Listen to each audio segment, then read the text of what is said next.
Il y a un jour où on s'est dit on va faire mieux que toutes les pâtisseries qui existent déjà à Lausanne. On avait une boutique toute vitrée Mhm. qui était magnifique. Et puis la deuxième année, c'était une cage de verre. Tous ces changements, est-ce que vous êtes plutôt les initiatrices? Il faut toujours créer de nouvelles choses? Est-ce que vous vous adaptez à chaque fois à des situations? Au moment où on a commencé à se poser des questions de manière un peu sérieuse, il y a 3 restaurants qui nous ont contactés.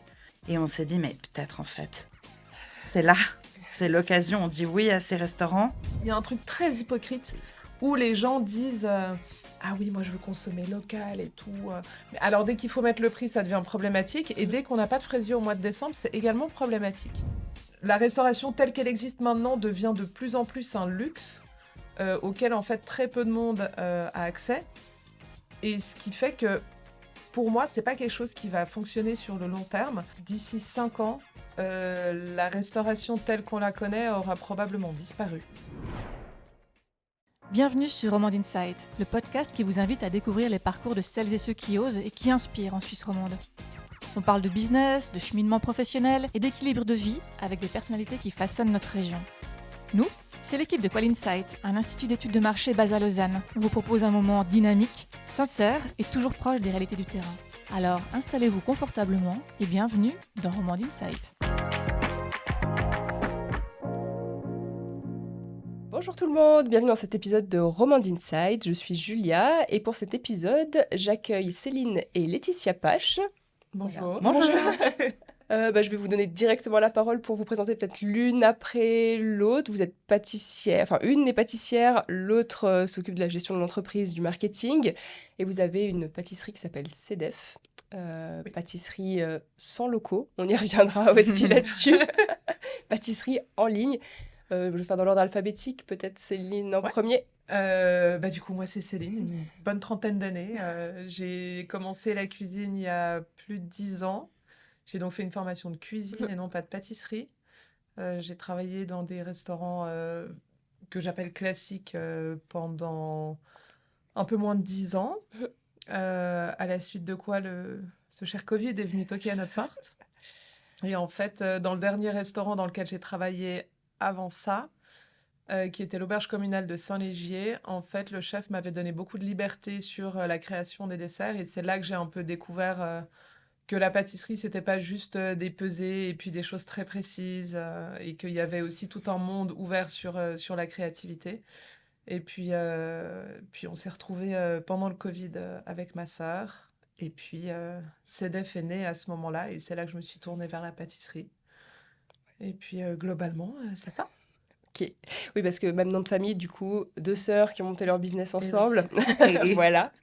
Et puis je te laisse la parole, Laetitia, pour te Alors présenter. moi, je suis Laetitia au sein de CEDEF Pâtisserie. Je m'occupe de tout ce qui n'est pas pâtisserie.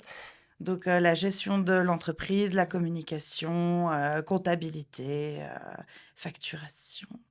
Que le fun. Et comme formation, j'ai étudié l'histoire de l'art et la muséologie. Et puis, je vivais à Paris, je suis rentrée pour le Covid parce que les conditions de sortie en France étaient un peu difficiles. J'ai sauté dans le dernier train qui faisait Paris-Lausanne pour revenir faire le confinement chez ma sœur, du coup.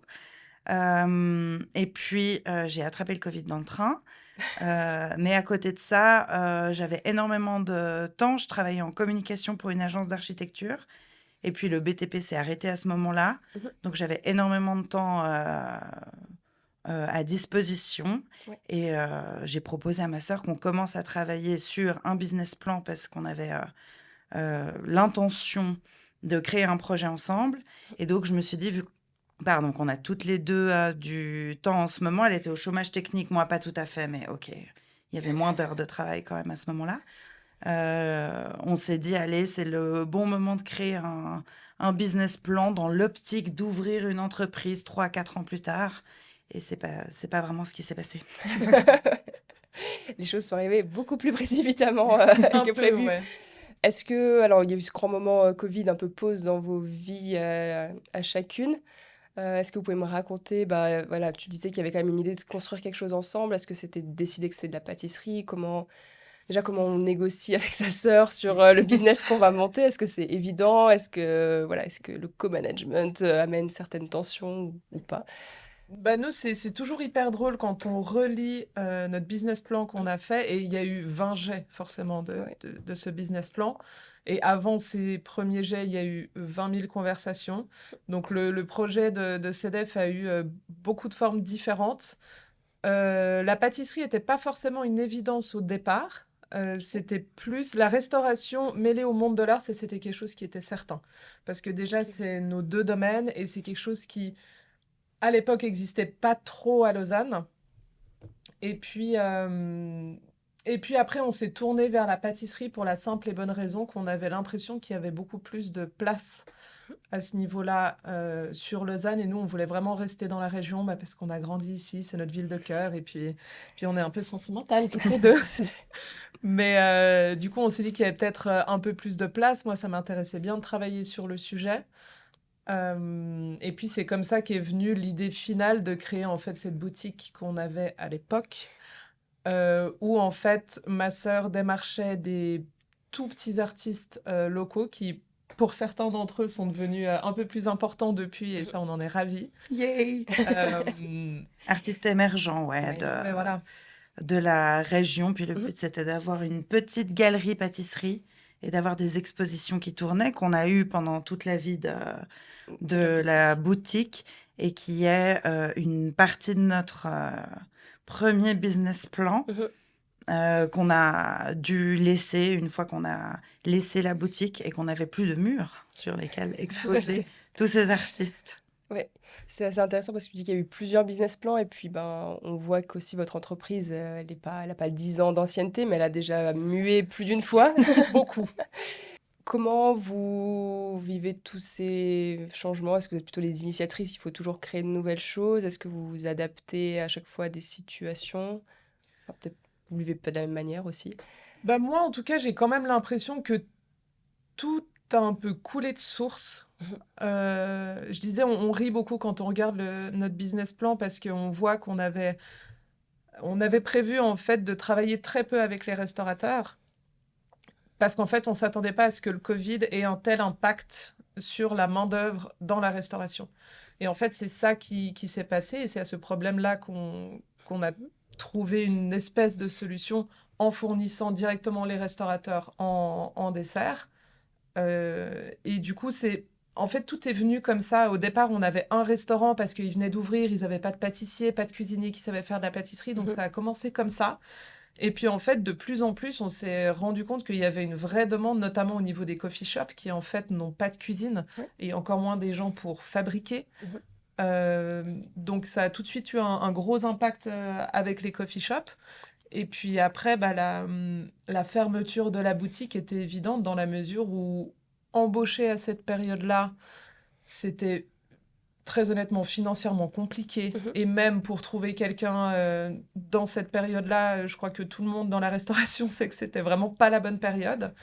Et puis au-delà de ça, il y avait aussi la volonté surtout de Letty de sortir de ces 4 murs, qui étaient très beaux, ces 4 murs. Oui, on avait une boutique toute vitrée Mhm. qui était magnifique. Et puis bah, la première année, c'était une petite boutique toute vitrée magnifique. Et puis la deuxième année, c'était une cage de verre.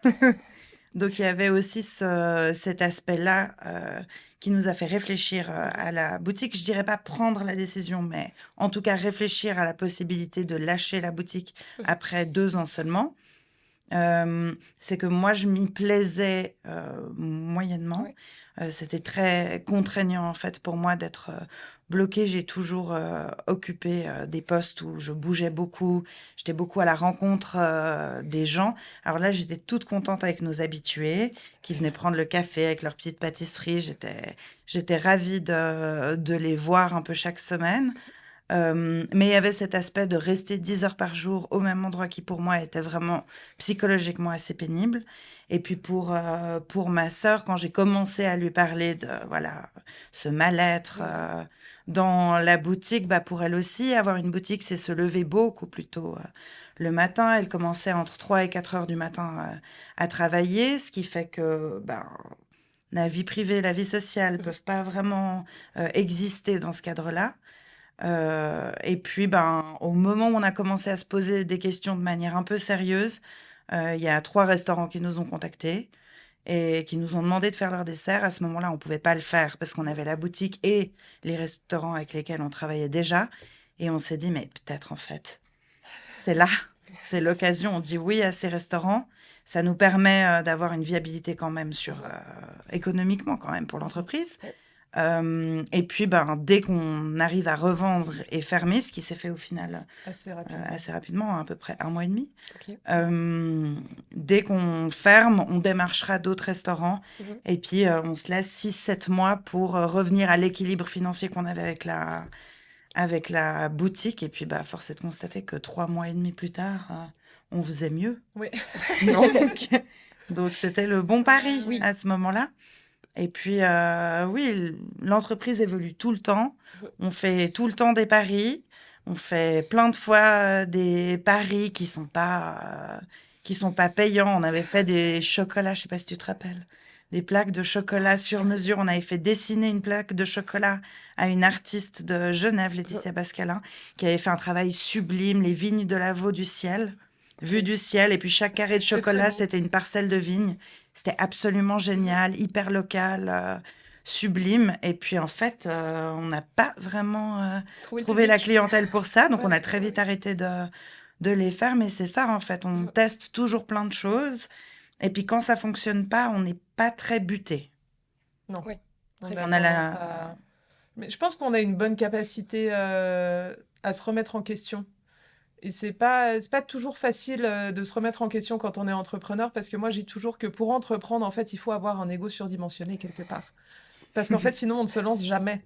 Et il y a quand même un jour, et nous, on se l'est dit notamment avec la pâtisserie, il y a un jour où on s'est dit, on va faire mieux que toutes les pâtisseries qui existent déjà à Lausanne. Alors oui, ça paraît complètement... Enfin, ça nous a rendu un...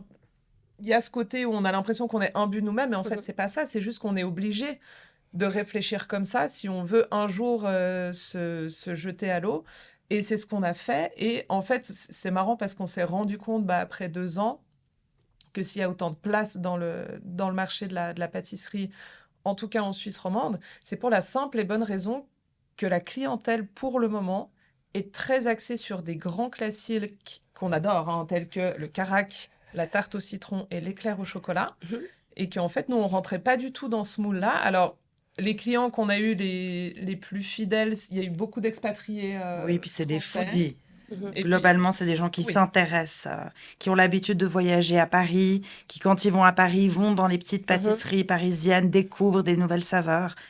Mais ils ne sont pas majoritaires à Lausanne, Non. ces clients. Oui, c'est une niche que vous Ouais, targetiez. Mais on ne s'attendait pas à la petite taille de cette niche. D'accord. En toute honnêteté. D'où les études de marché en amont des projets. Ouais. Mais après, les études de marché, moi, je trouve que c'est un concept assez intéressant parce que moi, la première, j'ai répondu à plusieurs études de marché qui concernaient le domaine de la nourriture en général. Et puis, il y a ce qu'on a envie de faire et il y a ce qu'on fait effectivement dans la vraie vie. Oui, ce qu'on se raconte de soi et, et ce qu'on va réellement. Et c'est souvent ce qui ressort des études de marché, en tout cas dans ce domaine-là. C'est que les études de marché, de par leurs résultats, nous promettent monts et merveilles. Et puis après, il y a la réalité des choses. Et nous, c'est un peu ce qui s'est passé avec la boutique. Ça marchait bien. Tous les gens qui venaient étaient très contents. Mais c'est vrai que le bouche à oreille déjà prend du temps parce qu'on était assez peu visible. Et puis, au-delà de ça, les Suisses sont vraiment, et moi la première, sont vraiment encore très axés sur les pâtisseries très classiques et aussi le fait qu'on n'avait pas ni de pain ni de viennoiserie. Ça a choqué beaucoup de monde. Erreur fatale. Et nous, c'est vrai qu'on a repris un peu un business model plus français, parce que moi, j'ai fait mes études à Paris et Letty a vécu 7 ans à Paris. Donc, on s'est calqué plus là-dessus parce que c'est ce qu'on a le plus vu. Et en fait, en tout cas à Paris, ça pose pas de problème de vendre que des choux, que des éclairs. On connaît l'éclair de génie notamment. Il y a plein de pâtisseries en fait qui n'ont ni pain ni viennoiserie et ça pose de problème à personne. Et c'est vrai qu'en Suisse, Letty, il y a des matins où elle m'appelait, elle était là, j'en peux plus, tous ces gens qui me demandent des croissants.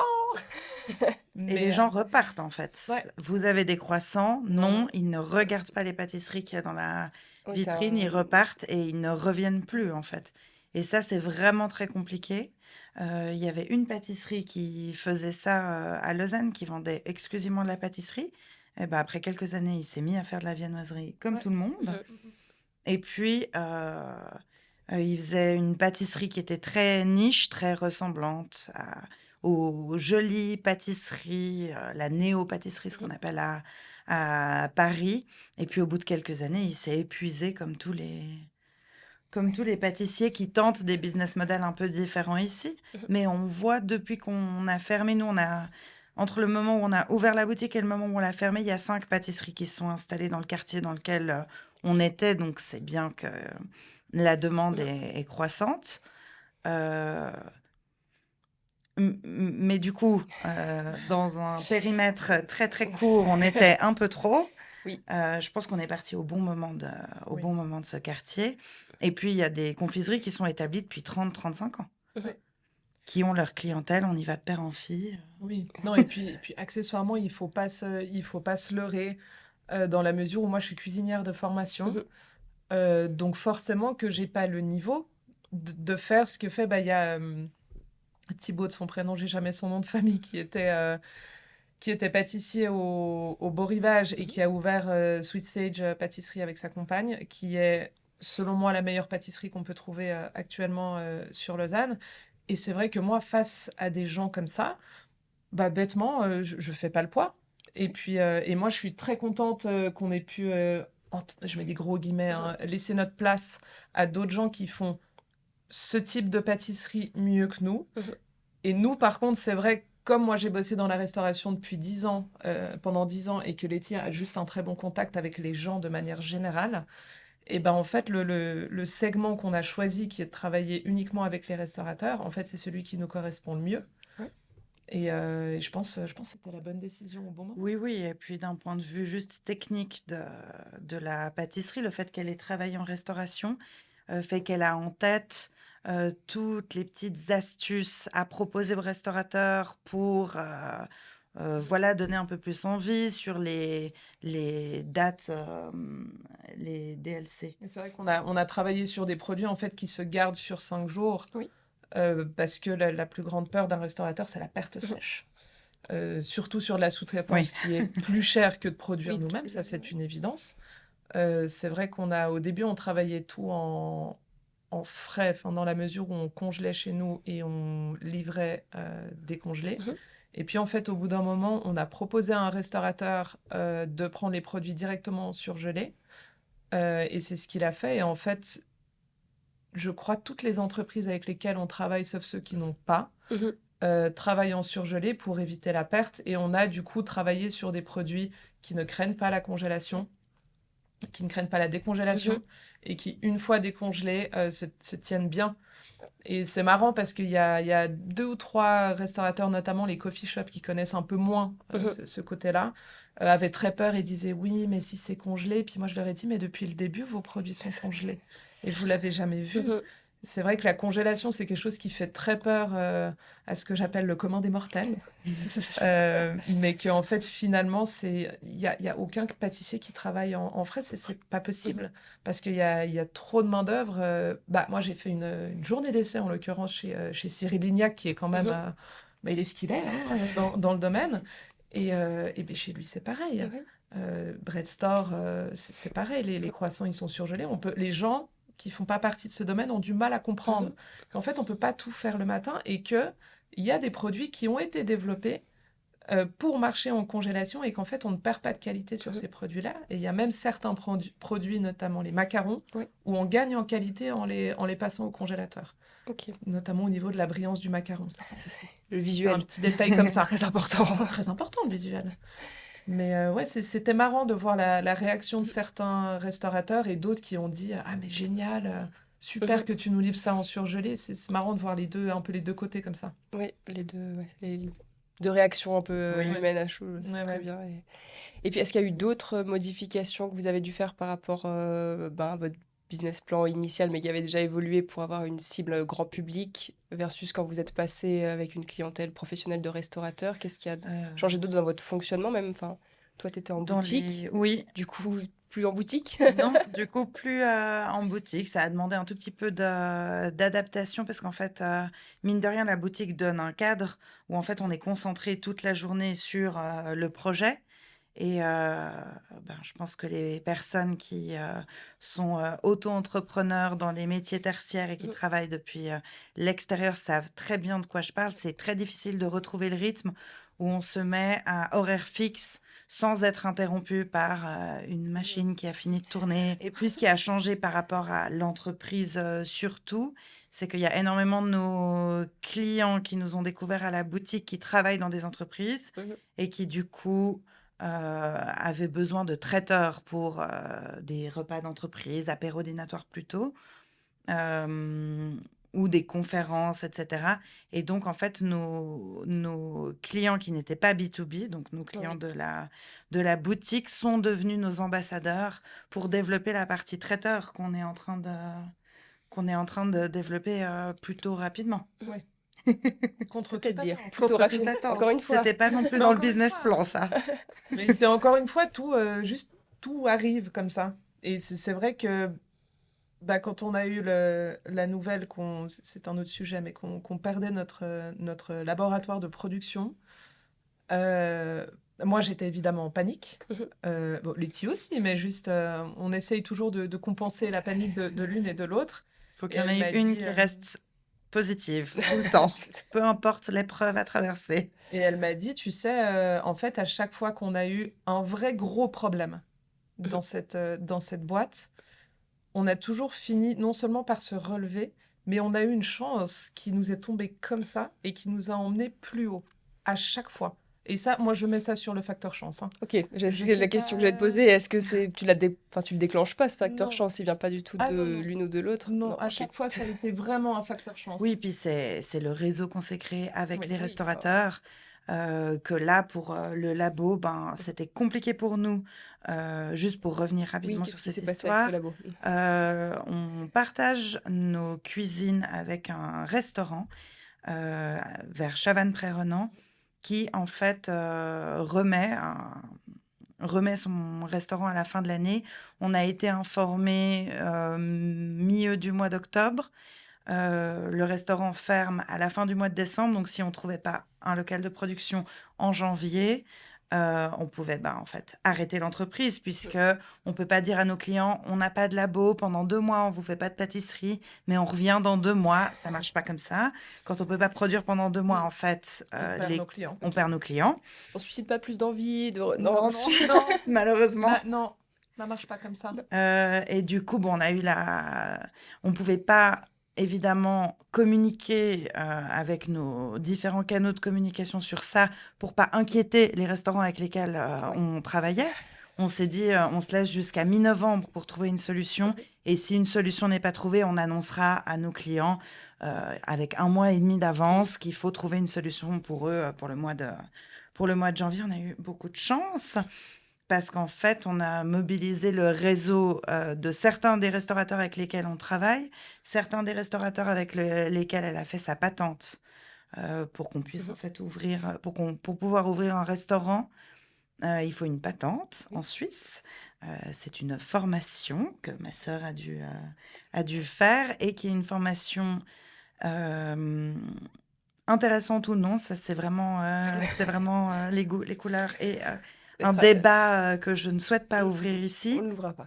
Mais en fait, c'est aussi un lieu où beaucoup d'entrepreneurs qui sont sur le point d'entreprendre dans le milieu de la restauration se retrouvent pour obtenir ce papier. Et donc, ma sœur a eu la bonne idée de mettre très à profit ces nouvelles rencontres qu'elle a faites lors de la patente. Et c'est en discutant avec des personnes de la patente, en l'occurrence un chef qu'elle avait rencontré à Ferrandi, avec qui elle a fait ses études, qui lui avait des amis, qui éventuellement avaient la place pour un labo.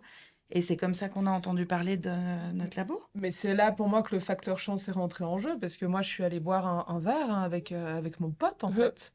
Et puis je lui ai fait part de mon désarroi, quoi, de ma panique. Puis il m'a dit, mais attends, t'irais pas voir à la Parada? Je lui dis, mais la Parada, ça va être ils ont trop de monde dans cette cuisine, c'est pas possible. Puis il m'a dit, attends, je leur parle. 3 jours plus tard, il me dit, viens, on va boire un verre à la Parada. Il me présente la chef. 2 jours plus tard, je vais visiter les cuisines. Elle me dit, fantastique, tu es la bienvenue au mois de janvier. Ok. Et moi, j'allais boire un verre avec un pote. Hein. Oui, mais Donc, ça- c'est Facteur chance, mais facteur chance, je pense quand même provoqué par par le réseau. le fait qu'on réseaute pas mal. oui, Oui. c'est ce que j'allais en venir. Vous avez quand même un réseau enfin, dans différents secteurs avec différentes personnes. À quel point c'est important dans votre parcours d'avoir été entouré et, entre guillemets, Oula. bien entouré. Oula. C'est quand on Ouais. entreprend. Oui, oui, on serait pas là pour parler de notre chouette pâtisserie si on n'avait pas été entouré par... Déjà pour le business plan, on a été très très bien entouré avec le mentor de ma sœur qui est un meilleur ouvrier de France qui travaille dans les cuisines du Sénat à Paris, qui lui a été d'accord de nous accompagner sur quelques recettes et puis juste un peu la relecture du business plan. Un autre ancien chef, Vermorel, Oui. qui... Alors lui, on lui a présenté tout le business plan, toutes les idées qu'on avait, et il nous a mis des stops, et il nous a mis des... Là, il faut aller plus loin sur certains points, on a été très, très accompagnés.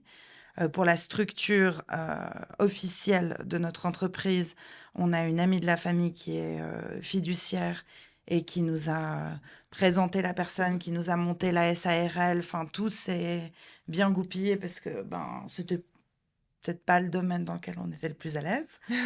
Et donc, du coup, oui, quand on sait pas faire quelque chose ou quand on sent qu'il y a plein de gens qui le font mieux que nous, on a de la chance d'être super entouré. On aime bien tchatcher.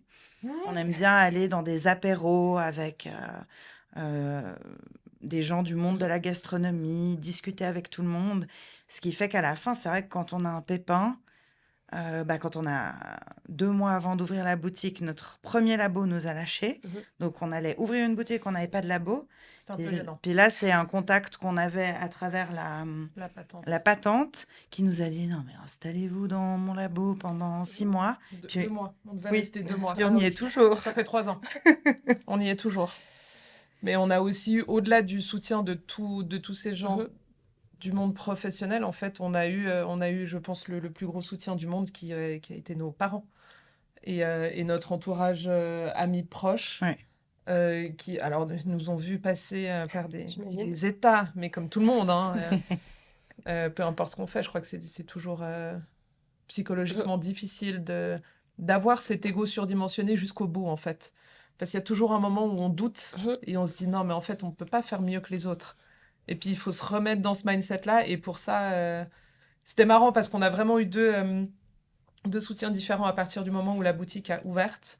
On a eu celle que j'appelle mes petites mains, c'est ma maman, notre maman d'ailleurs, qui, en fait, moi, je me suis coupé le doigt méchamment à 1 mois de Noël, 6 points de suture et tout le tralala, c'est la joie des couteaux japonais qui coupent.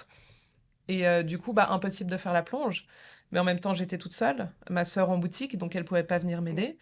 Et Il faut faire les bûches. On est obligé de travailler. C'est pas qu'on peut se mettre en arrêt maladie, avoir quelqu'un qui le fait à la place. Je suis toute seule en pâtisserie. Donc du coup, ma mère, de façon très courageuse, est venue pendant plus d'1 année, tous les mardis matins, entre 2 et 3 heures du matin, passer 5 à 6 heures au labo avec moi. Mais pareil, ça devait durer 2 mois, le temps que mon doigt se remette, puis ça a duré 1 an et demi, quoi. Et puis de l'autre côté, on avait notre père qui venait, qui a repoussé son début de sa journée de travail, parce qu'il est indépendant aussi, pour pouvoir venir tous les matins, être avec ma sœur un moment, À l'ouverture. boire son café, manger son chou, faire des remarques sur absolument tout ce qui se passait dans cette boutique. Aussi beaucoup de compliments. Mais du coup, on a vraiment eu ces 2 trucs-là où mon père était plus en présentiel à la boutique et ma mère était plus en présentiel avec moi. Et je pense qu'on a chacune eu un soutien très différent.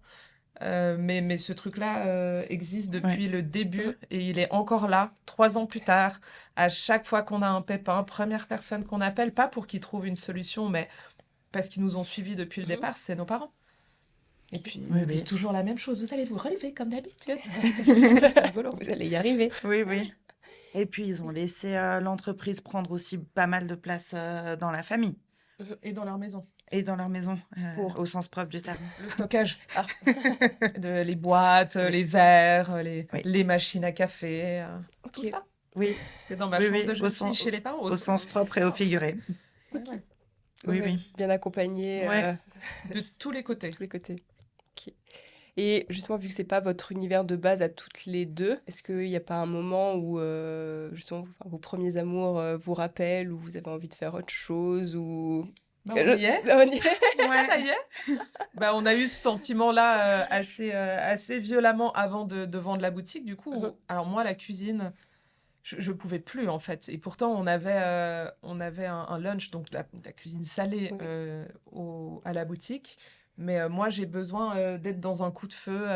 On dit souvent ça, les cuisiniers. Moi, j'ai besoin qu'on me fouette.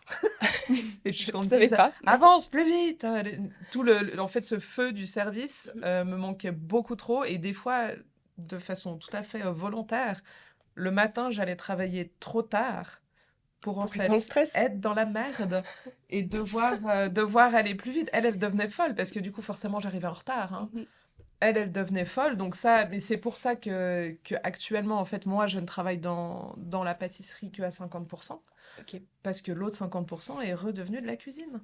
Parce que effectivement, les premiers amours, en tout cas moi, m'ont rappelé. Puis Letty, c'est un peu différent. Oui, moi, j'ai travaillé dans le monde de l'art à Paris avant d'ouvrir CEDEF Pâtisserie. Ça m'a pas énormément plu.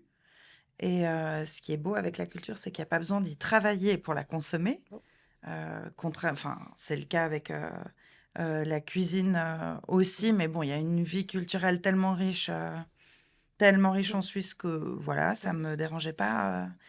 Et on a baigné dans la cuisine, que ce soit du côté de notre mère qui est turque, avec des tables remplies de nourriture quand on est en Turquie, ou pour un repas, il y a 5 mets différents qui font un peu mélanger, ou que ce soit du côté de notre père qui est un très très grand épicurien. On a toujours baigné dans la cuisine. Et donc moi, je m'épanouis beaucoup dans le monde de la gastronomie. Oui. J'adore les restaurateurs avec lesquels on travaille. J'aime beaucoup les chefs avec lesquels on fait des pop-up ou avec lesquels on Mhm. fait des collaborations. Je m'épanouis beaucoup là-dedans. Il y avait l'aspect un peu gestion de projet, au sens gérer un projet, parce que on en gère 1000 Mhm. avec CEDEF. On a toujours des événements qui arrivent et puis c'est des micro-projets qu'il faut gérer à chaque fois. Le truc qui me manquait dans ma vie professionnelle, c'est de gérer un très gros projet avec beaucoup plus d'enjeux, où là, en fait, on a tellement de projets que si on en foire un, c'est regrettable. On s'assied autour d'une table, on se dit, OK, qu'est-ce qui s'est pas bien passé? Alors, Ça ne s'est pas encore je touche produit. du bois, ça s'est pas encore produit. Mais on prend pas le risque d'une réputation sur un projet.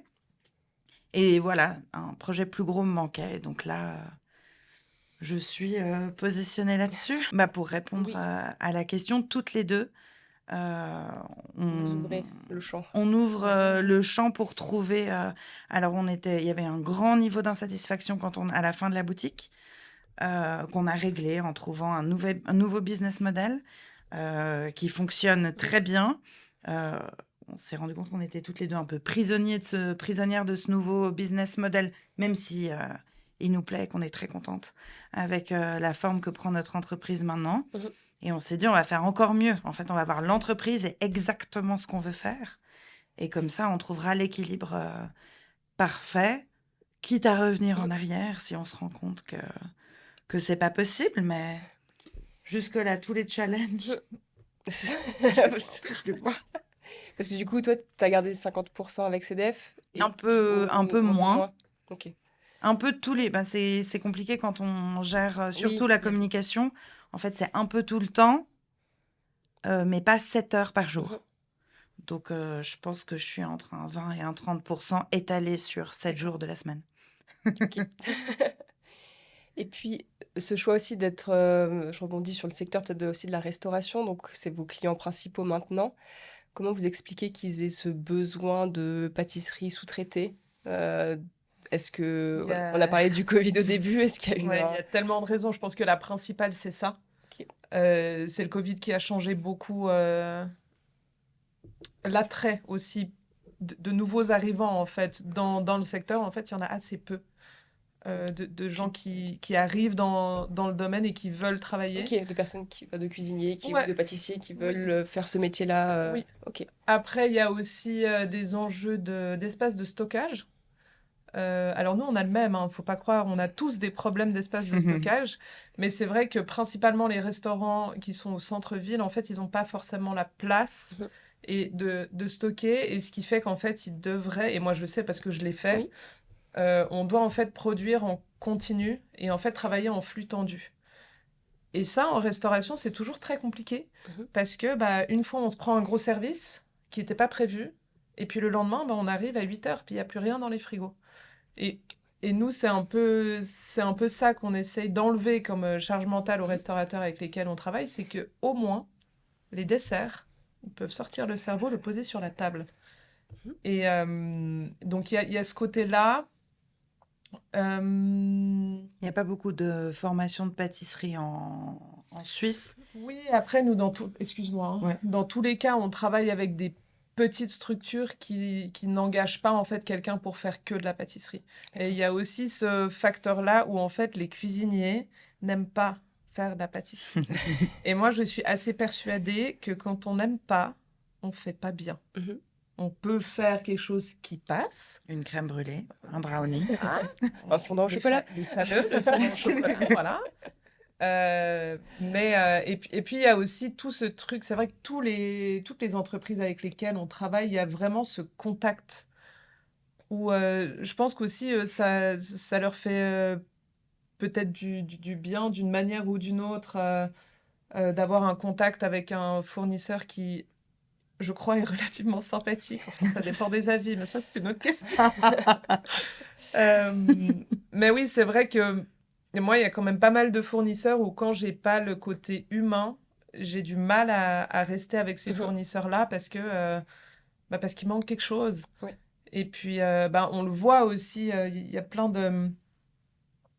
de façons d'agir très différentes. On a des restaurateurs qui écrivent notre nom sur la carte, fabriqué par CDF Pâtisserie.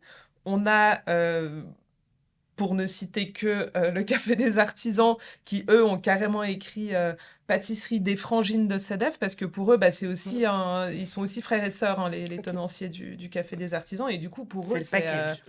Ouais. Mais pour nous aussi, c'est eux qui nous ont contactés, pour le coup, les artisans, quand ils nous ont dit on est frères et sœurs. Moi, je dis, mais Letty, attends.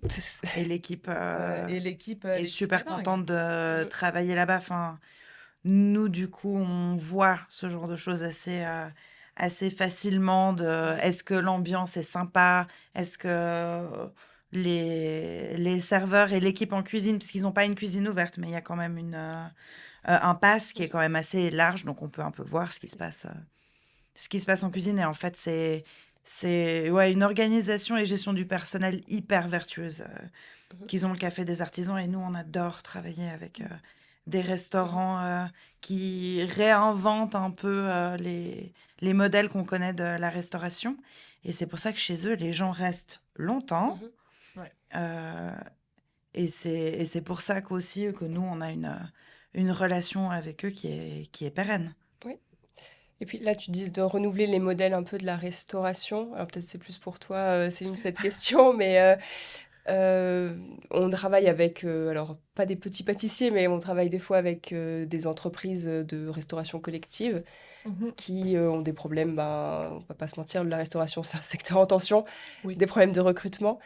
Toi, alors ça, c'est ton point de vue à toi, hein, mais de l'intérieur, qu'est-ce que tu perçois de la vie de quelqu'un qui travaille dans la restauration? C'est quoi les modèles qui font plus sens maintenant, en tout cas pour toi, et par rapport au modèle que vous avez créé avec CEDEF aussi? Moi, je suis assez persuadée que d'ici 5 ans, la restauration telle qu'on la connaît aura probablement disparu.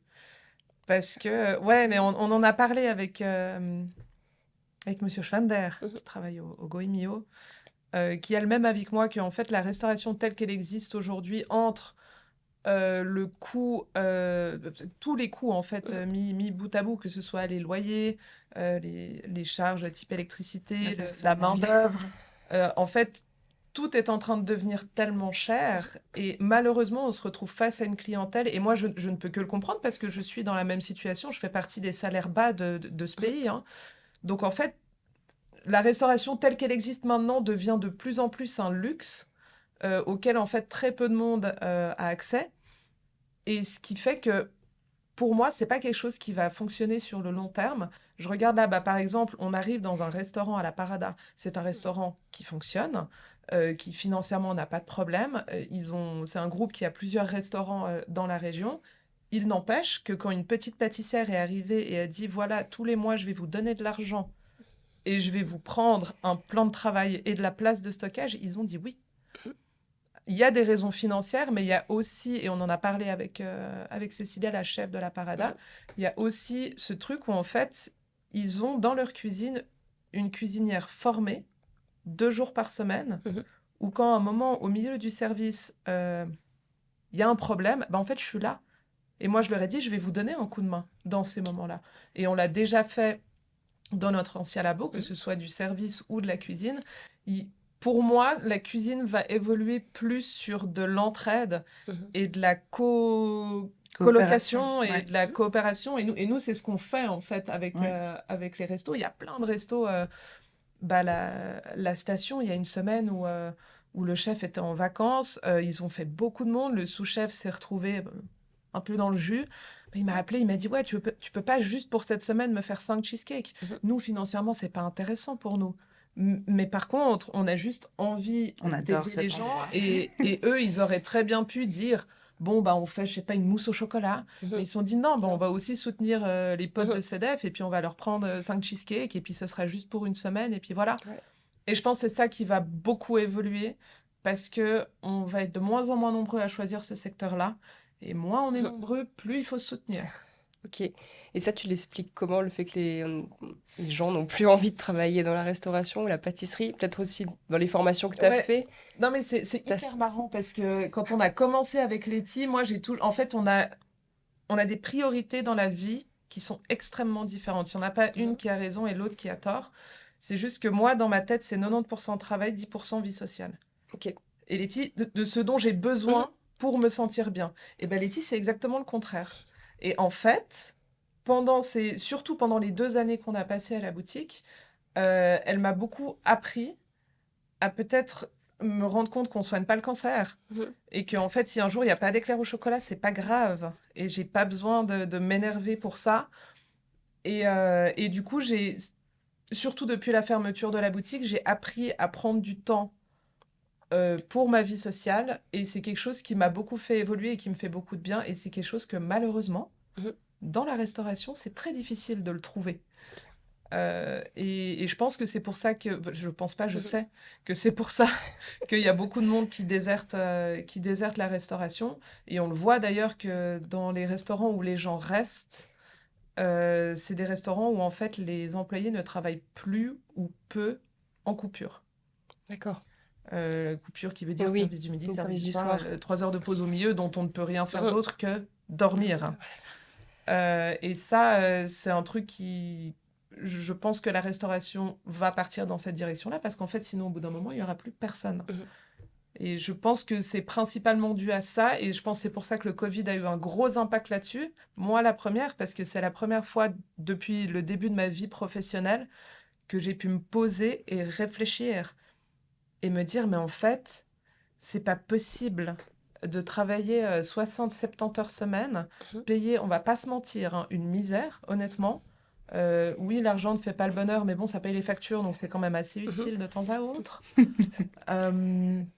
Et puis, en n'ayant pas de vie sociale, quand on met les 3 bout à bout, en fait, on se rend compte que physiquement et psychiquement, en fait, on se fatigue. Oui. Tout le temps. Et puis, il y a cet aspect de quand même être toujours en train de travailler quand les autres s'amusent, de jamais avoir du off dans les jours où, en fait, les familles se rassemblent, etc. Donc, de toujours un peu louper les moments importants, en fait, de la vie de ses proches aussi.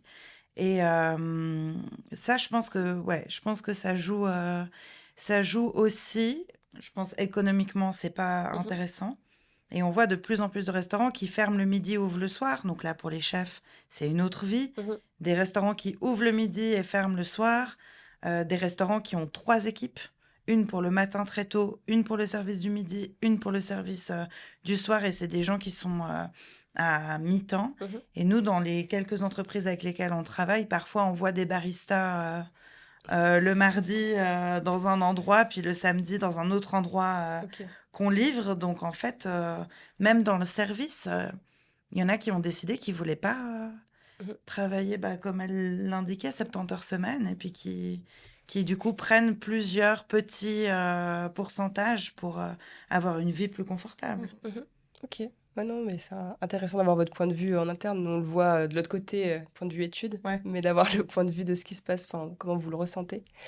Il me semble qu'il y a aussi une autre part importante dans CEDEF, c'est que vous travaillez pas mal avec des producteurs locaux. En tout cas, vous êtes aussi un peu slow food, dans le sens, voilà, on n'est pas, justement, vous voulez pas agrandir l'entreprise, Non. une croissance démesurée de l'entreprise. Là, cet impact-là de travailler en local, est-ce que c'est un enjeu qui vous tenait, vous, à cœur? Est-ce que vous avez senti que c'était une demande d'un certain public ou pas? C'est vraiment une nécessité, je pense, quand on est à la tête d'une entreprise, de réfléchir à juste l'impact qu'a cette entreprise sur l'environnement. Donc, on voit très bien avec tout ce qui se passe, toutes les catastrophes écologiques, que voilà, il y a un dérèglement qui n'est pas discutable, disons. Et nous, dès qu'on a ouvert l'entreprise, on s'est dit, ouvrir une entreprise, ça a mathématiquement un impact sur la planète. Comment faire en sorte que cet impact ne soit pas trop désastreux? Et puis, il y a aussi ce désir de travailler avec des petites fermes, des plus petits producteurs. Mais ça, c'est aussi notre côté un peu, on aime bien notre réseau, on aime bien l'agrandir, on aime bien découvrir des nouveaux produits. Donc, pour la planète, certainement, mais aussi pour le goût du produit et puis faire des jolies découvertes. Et puis, on est rentré... Slow Food, en fait, c'est un mouvement mondial. À l'intérieur de Slow Food, en fait, chaque pays a son propre convivium de Slow Food. Et chez Slow Food Suisse, il y a un programme qui s'appelle l'Alliance des chefs et qui rassemble des chefs qui ont une démarche juste et propre dans la provenance de leurs produits. Alors, c'est pas un label où on dit si un jour tu utilises un citron et qu'il n'a pas été produit à Genève, puisqu'il y a un producteur de citron à Genève, mais bon courage pour faire de la pâtisserie avec. Au vu des prix, alors il y a en fait, c'est juste cuisiner avec bon sens. Et quand le produit existe proche de chez nous, en fait, on le prend proche de chez nous. Et quand il n'existe pas proche de chez nous, on cherche d'autres labels avec des fair trade. Et on s'assure en fait que sur toute la chaîne de production, tout le monde a été payé au juste prix. Parce que c'est pas parce qu'on aime bien manger un éclair au chocolat que la personne qui a récolté la cabosse de chocolat doit faire partie d'une forme d'esclavagisme moderne. Donc voilà, on fait très attention aux produits qu'on sélectionne dès qu'ils peuvent être suisses. Ils sont suisses dès qu'ils peuvent être vaudois. Ils sont vaudois. Lausannois. En plus, on est chauvine. Et oui, c'est juste en fait, c'est travailler en bonne intelligence avec les produits à disposition. Mais après, on est aussi vachement tributaire parce que en fait, la restauration de manière générale, ça reste un plaisir. Donc, on est aussi tributaire du plaisir de nos clients. Et ce qui fait que, par exemple, des produits comme mon grand pote, le matcha, on peut pas s'en passer. Tu dis ça de manière sarcastique ou tu es intéressée par le... J'aimerais tellement nous, on aimerait bien plus utiliser le matcha. Mais malheureusement, force est de constater que le cookie matcha, c'est notre best-seller. Hein. Et je pense que potentiellement, on peut perdre des clients si on arrête de faire ce truc-là. Les gens sont complètement fous avec le matcha. Après, typiquement pour le matcha, voilà, on est allé chercher un petit importateur de matcha, parce que ça ne se produit pas en Suisse. Mais qui, voilà, lui, il va au Japon je ne sais combien de fois par année. Souvent, sa femme, je crois, est japonaise. Ouais. Sa femme est japonaise. Puis il négocie en fait du matcha et nous on lui achète à lui. Ok. Donc Voilà. on achète à un Suisse qui lui fait de l'importation mais directement depuis le Japon notre matcha. On passe pas par un intermédiaire qui vivrait en Mhm. Ouzbékistan. Mais c'est intéressant ce que tu disais sur les trends et les tendances, parce qu'on constate, nous, dans les études de marché, que justement cette valeur durable, écologique, dans les critères de choix d'achat, Oui. elle est en chute libre. Oui. On a fait un petit sondage là d'ailleurs sur la pâtisserie. Mhm. On voit que c'est l'avant-dernier critère de choix On Bien veut sûr. plus pour choisir mettre une le prix, pâtisserie. hein, Les c'est gars, lié à l'inflation. On veut pas, on sait très bien que le local et le durable a un coût. Mhm. Et parfois, juste, on n'est pas d'accord de payer un peu plus cher une pâtisserie parce que la farine est suisse. Mhm. Ouais, moi je trouve il y a quelque chose d'un peu. Je trouve pas le mot, mais je vais le trouver. Un peu, j'ai envie de dire bipolaire, mais c'est pas ça le mot, mais je vais quand même Pervers. le dire. Non, pas pervers non plus. Contradictoire. Contradictoire, ouais, ça, Restons. c'est pas mal. Il y a un truc un peu contradictoire et moi je fais partie de ces gens, hein, parce que j'essaye bien sûr de faire attention à tous les aspects de ma vie pour avoir le minimum d'impact sur la planète. Mais en fait, quand j'ai envie d'un éclair à la vanille, ça m'arrive jamais, j'aime pas l'éclair à la vanille, mais c'est un exemple parmi tant d'autres. Si j'ai envie d'un éclair à la vanille, en fait, je vais manger un éclair à la vanille. Et il y a ce hypocrite, voilà, c'est ça le mot que je cherchais. Il y a un truc très hypocrite où les gens disent ah oui, moi je veux consommer local et tout. Mais alors dès qu'il faut mettre le prix, ça devient problématique. Et dès qu'on n'a pas de fraisier au mois de décembre, c'est également problématique. Donc en fait, il y a ce truc où tout le monde dit oui, bien sûr qu'on veut consommer local, de saison et tout ça, mais on en parlait l'autre jour avec Laetitia ne peut pas se passer de tomates dans toute la saison. Elles, où il y a pas elles de sont tomates en suisses, Suisse. elles grandissent en serre. Donc écologiquement parlant, c'est pas non plus idéal de manger de la tomate fin novembre. Le mouvement Slow Food dit ça aussi, juste et au bon prix. En fait, le but, c'est de faire de son mieux. Oui. Si une fois dans l'année, on a envie de se faire un petit guacamole, on achète un avocat, on essaye de le prendre fair trade quand même. On achète un avocat, puis on se fait un petit guacamole. En fait, il faut faire les choses avec intelligence et puis essayer de faire les choses à son échelle, parce qu'on sait très bien que c'est pas... On fait beaucoup d'efforts sur la provenance de nos produits, mais on sait très bien que c'est pas nous qui allons faire la différence. Mais déjà, éduquer quelques-uns de nos clients qui nous demandent des charlottes aux fraises au mois de décembre, où on leur dit, en fait, c'est pas possible et on transige pas. Ok. Si le fruit ou le légume n'est pas de saison, en fait, on ne le travaille pas. Si on le travaille, c'est qu'on l'a, par exemple, c'est ce qui nous arrive avec la verveine. On l'achète au mois de mai-juin quand elle est de saison. Soit on la sèche et puis on en a pour l'hiver, soit on l'incorpore à des crèmes qu'on congèle pour en avoir pour l'hiver. Mais si on n'a plus de crème à la verveine, ce qui nous est arrivé, et qu'à Noël, un de nos clients qui adore nos petits choux à la verveine veut un Paris-Brest à la verveine, en fait, quand il n'y a pas, il n'y a pas. Et on n'achète pas des produits à l'autre bout du monde parce qu'on a absolument envie de verveine. Donc, on propose tout le spectre des gâteaux qu'on peut proposer à ce moment-là. Mais c'est vrai que quand le produit n'est pas de saison, juste, il n'y a pas. Okay. Et c'est pour ça que c'est chouette de travailler les fruits à coque, les Paris-Brest, les choses comme ça, parce qu'il n'y a pas de saison. Le caramel. La vanille, c'est qu'il n'y a pas de saison, mais dès qu'on utilise des fruits et des légumes et que ce n'est pas la saison, c'est exclu chez nous. Ok, intéressant. Peut-être le dernier point que je voulais voir aussi avec vous par rapport à votre business, c'est que vous avez parlé du service traiteur que vous voulez mettre en place, c'est-à-dire livrer de personnes grand public sur des événements spécifiques, c'est ça? Ou sur demande? En fait, il y a un peu plusieurs secteurs dans ce domaine du traiteur. Il y a celui qu'on aimerait beaucoup développé, mais qui est le plus difficile à développer, c'est le secteur du chef à domicile, de vraiment aller chez les gens. Bon, on arrive avec une partie des mises en place qui sont déjà faites, mais voilà, vraiment cuisiner chez les gens, voire avec les gens. Alors moi, ça, c'est le Saint Graal. Hein. Moi, dès que les gens veulent apprendre à cuisiner, c'est ma passion.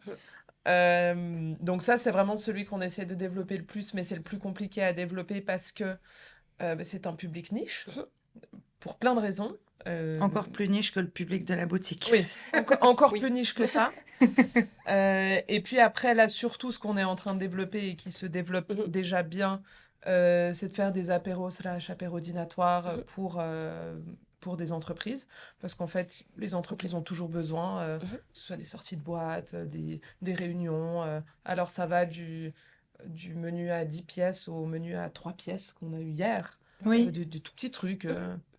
Donc, il y a un peu ce truc-là. Et après, un autre aspect qui nous plaît beaucoup et qui a bien marché l'année dernière, enfin cette année, c'est en fait de livrer des plats déjà prêts chez un client particulier, privé. Et en fait, lui n'a plus qu'à réchauffer. Ok. Donc, il y a quand même ce truc où ils aiment quand même un peu dire, ouais, c'est quand même moi qui ai fini la cuisson. Ils ont des instructions très claires, hein, mais... Ils ont des Voilà, fiches, oui, ils peuvent pas se planter, mais ils ont quand même participé à l'élaboration de leur menu. Voilà, puis ils sont tout contents. Il y a une époque où on avait sorti des box. Oui, parce que ça me fait penser à ça, du ouais. coup, ces box. On avait sorti ça pour les Paris-Brest. On l'a pas beaucoup poussé, donc Non. c'est pas ce qui a le mieux marché. Mais où en fait, on mettait tous les éléments déjà prêts et la personne de l'autre côté n'avait plus qu'à le monter. Oui. Dresser, Oui, faire avec dresser, la ouais. poche. Puis, en fait, c'est le plus fun, hein, les pochages, de choisir quel dressage on fait sur le chapeau. Enfin voilà, c'est un peu le plus fun. Et ça, c'est un truc, je pense qu'on va peut-être recommencer pour pallier à la potentielle disparition du click and collect. Oui. Parce que oui, vous êtes en changement là aussi là-dessus. Encore. Vous aviez un click and collect. Presque feu, le click and collect. Plus de changements, ouais. Toujours du changement. Mais voilà, ça, c'était aussi un truc qui était très chouette à mettre en place. Mais oui, pour le moment, ce qui marche le mieux sur le traiteur, c'est clairement les traiteurs d'entreprise. Ok. Et du Ouais. coup, enfin, pas que sur de la pâtisserie, de ce que j'en... Alors, Principalement du salé. Oui. Ouais. Chips. Vous pouvez plus parler. Ça va être dommage. C'est dommage. D'accord, ok. Donc oui, plutôt encore sur une clientèle plutôt professionnelle, sur du besoin spécifique. Et ouais, c'est intéressant.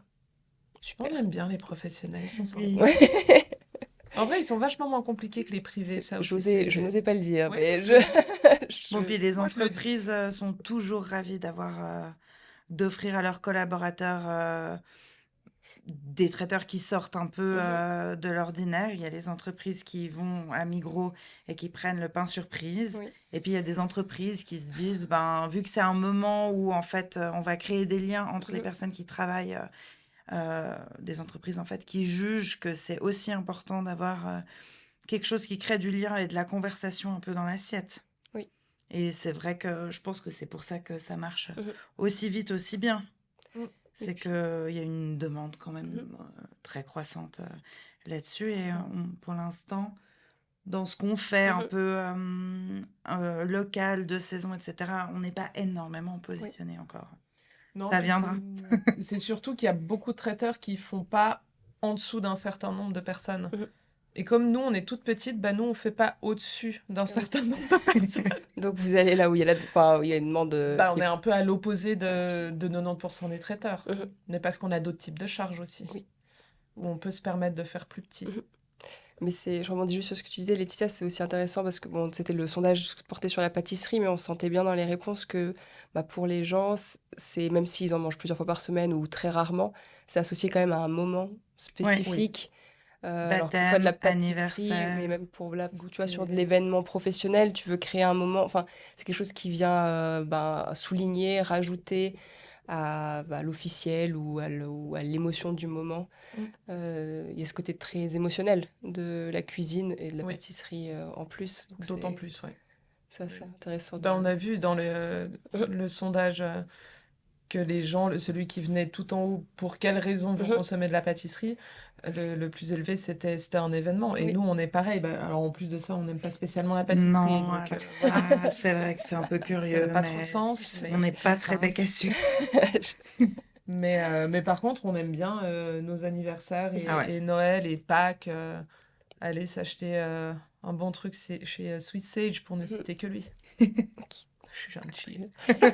La dernière question qu'on pose tout le temps à nos invités, c'est de savoir, alors ça peut être une personne différente pour chacune d'entre vous, mais c'est qui vous aimeriez bien avoir, entendre ou voir à ce micro-là prochainement, que ce soit dans votre réseau ou pas dans fameux votre réseau. réseau. Le seul point, c'est que cette personne doit avoir un rapport avec la Suisse romande, voilà, de près, de loin, quelque chose qui... Ou c'est- même personne. Vas-y. N'hésite pas. Non, c'est la tienne. Ah oui? Oui. Sinon, vous dites en même temps et on verra si c'est le même nom qui sort. Non, ben, on en a parlé quand même. Non, on voulait parler de Gillian Canizares, Ok. qui est une chanteuse qui habite en Suisse. Mhm. C'est ma voisine. Musicienne, prodige du violon. Du violon, Ok. du Pour, ne, chant, pour vraiment ne citer que ça dans la palette de ce qu'elle ouais. est. Et qui a vraiment à cœur aussi de vraiment mettre en avant les gens Mhm. de façon générale. Et les femmes en particulier. Les femmes en particulier, mais de vraiment donner sa chance à tout le monde. Nous, c'est pour ça, bon, on la connaît depuis très longtemps, hein, Gillian, mais c'est pour ça qu'on a une attache particulière à cette femme. On voulait parler d'elle aujourd'hui parce que elle est en train de lancer un nouveau projet secret. Donc Mais, vous en parlez. mais j'en parle. Je ne donnerai pas plus de détails, mais c'est un projet qui vise à mettre les femmes en avant. Et nous, c'est vrai qu'on travaille dans un domaine où les femmes sont occultées de façon complètement ridicule. Et c'est vrai qu'on voit de plus en plus de femmes. Et je trouve que enfin, les femmes dans notre domaine commencent à être mises en avant. Et Gillian, c'est quelque chose qu'elle essaye de faire dans vraiment tous les domaines, même dans des domaines où les femmes sont surreprésentées. Elle va quand même mettre en avant les femmes de ce domaine-là. Et je trouve que c'est très féministe de ma part, mais je trouve que c'est un combat qui est important, qui est pas vital, disons. C'est pas la pire des choses qui se passe dans le monde actuellement, parce qu'on a un monde qui part un peu en cacahuète. Mais je trouve que c'est un combat qui est important pour beaucoup de monde, et puis elle le mène à bout de bras, de façon assez admirable. Hein. Ok. Moi, je pourrais citer peut-être Tania Brassard, aussi grande femme entrepreneur, qui est écrivain. Elle a écrit un livre sur l'absinthe, où en fait, elle fait découvrir toutes les productions d'absinthe en Suisse, un livre extrêmement bien documenté. Elle est écrivain, critique. Elle a sorti Alors, la ville a mandaté plusieurs personnes pour créer un guide délicieux, qui est un guide qui cible quelques endroits à Lausanne pour pour se restaurer. Donc, elle a été co-autrice de ce guide qui est distribué maintenant par la ville de Lausanne, par l'Office du tourisme. Et puis, en parallèle, elle monte... alors, on est au tout début du projet, mais elle monte une formation pour les professionnels de la cuisine en éco-responsabilité. Donc, comment mettre en place, quand on est chef, donc ça s'adresse aux professionnels, comment mettre en place quand on est chef des solutions pour embrasser en fait les valeurs de slow food et avoir un impact qui soit le plus bas possible. Donc, à suivre. À suivre. Pas tout de suite. Je pense, on l'invitera pas tout de suite. je pense que les deux peuvent être hyper intéressantes. Ouais, et puis on n'a pas eu d'artiste encore non plus à notre micro, donc ce sera l'occasion aussi d'avoir une petite diversité des profils. Eh oui. Très bien. Bah, merci beaucoup à toutes les deux. Merci de nous avoir reçus. Oui, merci. Puis merci à tous nos auditeurs et auditrices. À bientôt pour un autre épisode de Roman d'Insight. Bye.